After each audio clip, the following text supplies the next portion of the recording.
ನಮಸ್ಕಾರ. ಇದು ಪುನರಪಿ ಅಂತ ನನ್ನ ಮೊದಲನೇ ಕಾದಂಬರಿ ಕಳೆದ ತಿಂಗಳು ಬಿಡುಗಡೆ ಆಯಿತು. ಅದರಿಂದ ನಾನು ಒಂದು ಭಾಗವನ್ನು ನಿಮ್ಮ ಜೊತೆ ಹಂಚ್ಕೋತೀನಿ.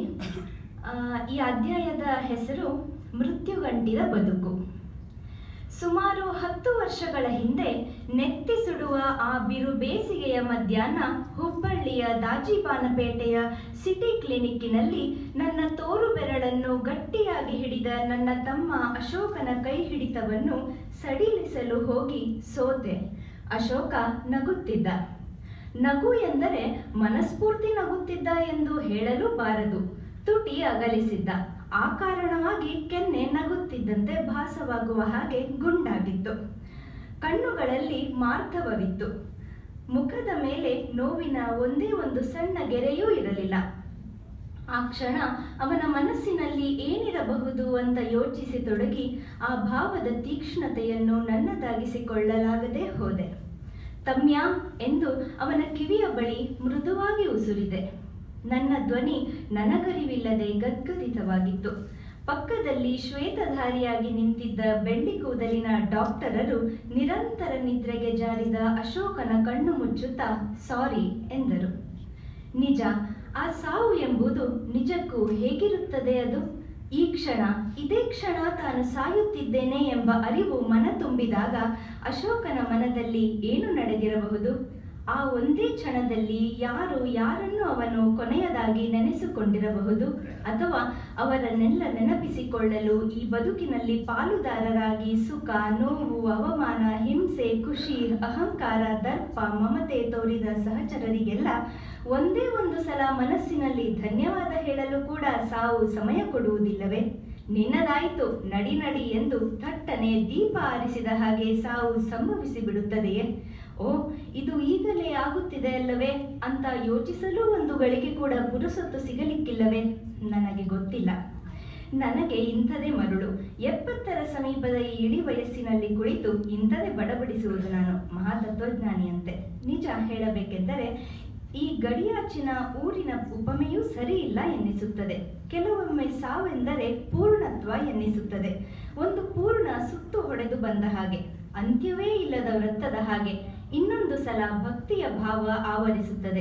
ಸಾವನ್ನಲ್ಲದೆ ಇನ್ನೇನನ್ನು ಭಕ್ತಿಪೂರ್ವಕವಾಗಿ ಶುದ್ಧ ಮನಸ್ಸಿನಿಂದ ಆರಾಧಿಸಲು ಸಾಧ್ಯ? ಸಾವಿಗಿಂತ ಸತ್ಯ ಯಾವುದಿದೆ? ಈ ಮೃತ್ಯುಗಂಟಿದ ಬದುಕಿನಿಂದ ಯಾರಿಗಾದರೂ ಮುಕ್ತಿ ಇದೆಯೇ?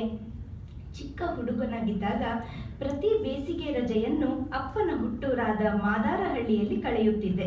ಅಲ್ಲಿ ಅಜ್ಜಿ ಒಬ್ಬಳೆ ಕೋಳಿಗಳು, ಬೆಕ್ಕುಗಳು ಮತ್ತು ಮಾಳಿ ಹಸುವಿನೊಂದಿಗೆ ಒಂಟಿಯಾಗಿ ಜೀವಿಸುತ್ತಿದ್ದಳು.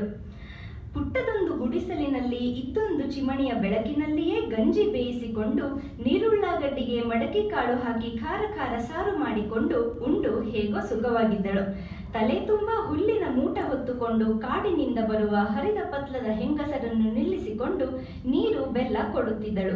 ಅವಳೆಲ್ಲಾದರೂ ಒಳಗೆ ಹೋಗಿದ್ದರೆ ಆ ಹೆಂಗಸರೇ ಮನೆ ಮುಂದೆ ಕುಳಿತು ಹೊರೆ ಇಳಿಸಿಕೊಂಡು 1 ನಿಮಿಷ ದಣಿವಾರಿಸಿಕೊಳ್ಳುತ್ತಿದ್ದರು.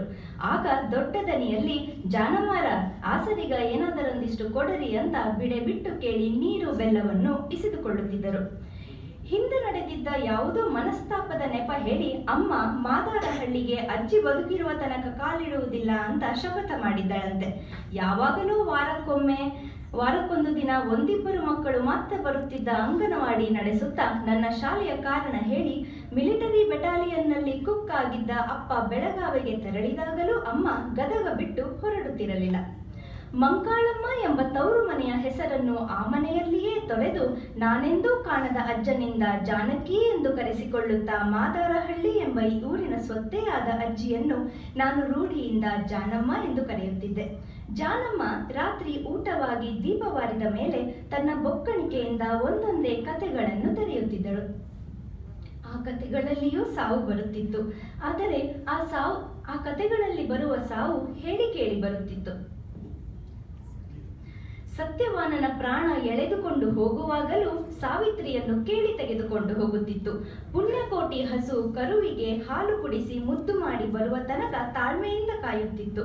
ಕಂಬ ಒಡೆದು ನರಸಿಂಹ ಹಿರಣ್ಯಕಶಿಪುವನ್ನು ಹೊಸ್ತಿಲಿನ ಮೇಲೆ ಬೀಳಿಸುವ ತನಕವೂ ತಡೆಯುತ್ತಿತ್ತು.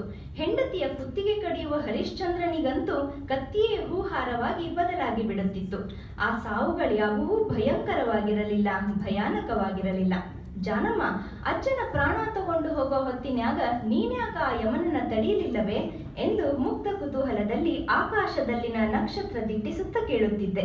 ಜಂಪರ್ ಇಲ್ಲದೆ ಇಳಕಲ್ ಸೀರೆ ತೊಡುತ್ತಿದ್ದ ನಾಲ್ಕಡಿಯ ಜಾನಮ್ಮ ಆ ಮಾತಿಗೆ, ನಾನೂ ತಡೆದಿದ್ದೆನೋ ನಮ್ಮಪ್ಪ, ಆದರ ಪ್ರಾಯದಾಗ ಶಟ್ಟರ ಹುಡುಗನ ಮ್ಯಾಗ ಮನಸ್ಸಿಟ್ಟಿದ್ದೆ ನೋಡು, ಹಿಂಗಾಗಿ ನೀ ಸಾವಿತ್ರಿ ಅಲ್ಲ ಹೋಗು ಅಂತ ನಿಮ್ಮಜ್ಜನ ಎಳ್ಕೊಂಡು ಹೋಗೇ ಬಿಟ್ಟ ಆ ಮಗ ಯಮ ಎಂದು ಕವಳು ತುಂಬಿದ ಬೊಚ್ಚು ಬಾಯನ್ನು ಅಗಲಿಸಿ ಹ ಹ ಹ ಎಂದು ನಗುತ್ತಿದ್ದಳು. ಕಮಟು ವಾಸನೆಯ ಎಂಜಲು ನನ್ನ ಕಿವಿಗೆ ಸೀರಿದಂತಾಗಿ ಅಯ್ಯವ್ವ ಬೇ ಎಂದು ನಾನು ಅವಳಿಂದ ಮಾರು ದೂರ ಜಿಗಿದು ಕೂಡುತ್ತಿದ್ದೆ. ಅಂತ ಜಾನಮ್ಮನೂ ಒಮ್ಮೆ ಬರೀ ನೆಲದ ಮೇಲೆ ನೆಲವಾಗಿ ಮಲಗಿದ್ದಳು. ಪಕ್ಕದಲ್ಲಿ ಪಣತಿ ಇಟ್ಟು ಹೂವನ್ನೇ ಹೊದೆದು ಮಲಗಿದ ಅವಳನ್ನು ಗದಗದ ಶಾಲೆಯಿಂದ ಪಾಟಿಚೀಲದೊಂದಿಗೆ ಮಾದಾರಹಳ್ಳಿಗ ಅಪ್ಪ ಅಮ್ಮನೊಂದಿಗೆ ಹೋದ ನಾನು ತುಸು ಕುತೂಹಲದಿಂದಲೇ ತುಂಬ ಹತ್ತಿರ ಹೋಗಿ ನೋಡಿದ್ದೆ. ಶಾಲೆಯ ಸಮಯದಲ್ಲಿಯೇ ಊರಿಗೆ ಬಂದದ್ದು ನನಗೆ ಆ ದಿನ ಸಂಭ್ರಮವನ್ನೇ ತಂದಿತ್ತು. ಅಶೋಕ ಆಗಿನ್ನು ಕೈಗೂಸಾಗಿದ್ದ. ಅಮ್ಮ ಅವನನ್ನು ಚಚ್ಚಿಕೊಂಡೇ ಜಾನಮ್ಮನ ಹತ್ತಿರ ಕುಳಿತು ನನ್ನನ್ನು ಹಿಂದೆ ಎಳೆದಿದ್ದಳು. ಅಮ್ಮನ ಮುಖ ನೋಡಿದೆ. ಅವಳ ತುಟಿ ಅಂಚಿನಲ್ಲಿ ಒಂದು ಆರಾಣೆ ನಗುವಿದ್ದ ಹಾಗೆ ಕಂಡಿತು. ಅಪ್ಪ ಮಾತ್ರ ಬಿದ್ದು ಬಿದ್ದು ಅಳುತ್ತಿದ್ದರು. ಅವರು ಅಳುವಾಗಲೂ ಅವರ ಡೊಳ್ಳು ಹೊಟ್ಟೆ ಅಲುಗಾಡುತ್ತಿದ್ದದನ್ನು ನೋಡಿ ನಾನೊಮ್ಮೆ ನಕ್ಕು ಬಿಟ್ಟು ಅಮ್ಮನ ಕೈಯಲ್ಲಿ ತಲೆಗೆ ಪೆಟ್ಟು ತಿಂದಿದ್ದೆ. ನಂತರ ಅಪ್ಪನೇ ನನ್ನ ಪಾಟಿ ಚೀಲವನ್ನು ಬದಿಗೆ ತೆಗೆದಿಟ್ಟು ನನ್ನನ್ನು ಎತ್ತಿಕೊಂಡು ಮಲಗಿದ್ದ ಜಾನಮ್ಮನ ಸುತ್ತ 3 ಸುತ್ತು ಸುತ್ತಿಸಿದ್ದರು.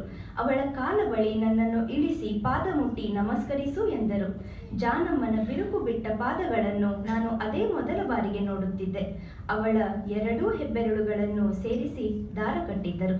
ನಮಸ್ಕಾರ.